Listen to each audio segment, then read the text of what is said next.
जगद्गुरू नरेंद्राचार्य महाराज यांच्याविषयी अपशब्द वापरल्याने काँग्रेस नेते विजय वडेट्टीवार यांच्या विरोधात संतप्त प्रतिक्रिया उमटल्या आहेत। नरेंद्राचार्य महाराज यांच्या अनुयायांना त्यांच्या भावना दुखावल्याने आज मुंबई उपनगर जिल्ह्याचे सहपालकमंत्री मंगलप्रभात लोढा यांच्या उपस्थितीत अनुयायांनी जिल्हाधिकारी कार्यालयात निवेदन सादर करून तक्रार दिली। पुढे या संदर्भात पोलिसातही तक्रार दाखल केली जाणार असल्याचे मंत्री मंगलप्रभात लोढा यांनी सांगितले। विजय वडेट्टीवार यांनी जाहीर माफी मागावी अशी मागणी अनुयायांनी केली आहे। यावेळी मंत्री मंगलप्रभात लोढा म्हणाले, विजय वडेट्टीवार आणि त्यांच्या सहकार्यांना हिंदू धर्म, श्रद्धा आणि गुरूंबद्दल अपमानास्पद भाषा वापरण्याची जुनी सवय आहे, परंतु यावेळी केलेले विधान अक्षम्य असून संपूर्ण महाराष्ट्रात संतापाची लाट उसळली आहे। मी विजय वडेट्टीवार यांना संपर्क करण्याचा प्रयत्न केला, मात्र तो होऊ शकला नाही। आता मी त्यांना प्रत्यक्ष भेटून माफी मागण्यास सांगणार आहे। नरेंद्राचार्य महाराजांनी हिंदू धर्मासाठी आणि समाजासाठी मोठे कार्य केले आहे। स्वयंसेवी संस्थांच्या माध्यमातून देशात आणि परदेशात केलेल्या लोकसेवेबद्दल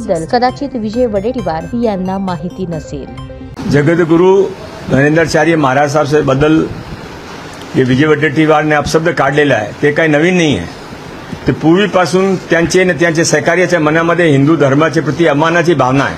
हा त्यांच्या परत एक वेळा प्रगटीकरण आहे। आता यावेळी ज्याने ते केलं आहे ते अक्षम्य आहे। पूर्ण महाराष्ट्रामध्ये त्यांच्या विरोधामध्ये एक आंदोलन उभं झालेलं आहे।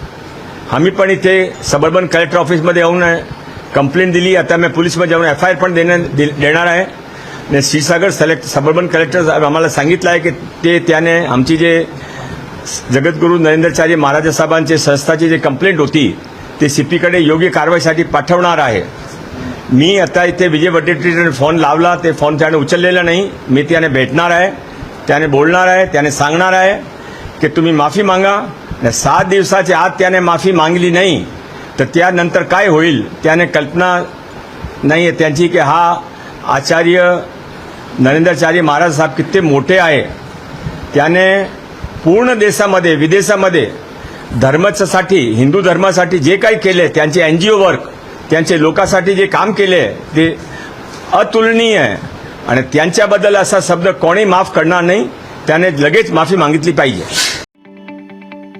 ताज्या बातम्या पाहण्यासाठी प्राईम महाराष्ट्र न्यूज चॅनलला सबस्क्राईब करा।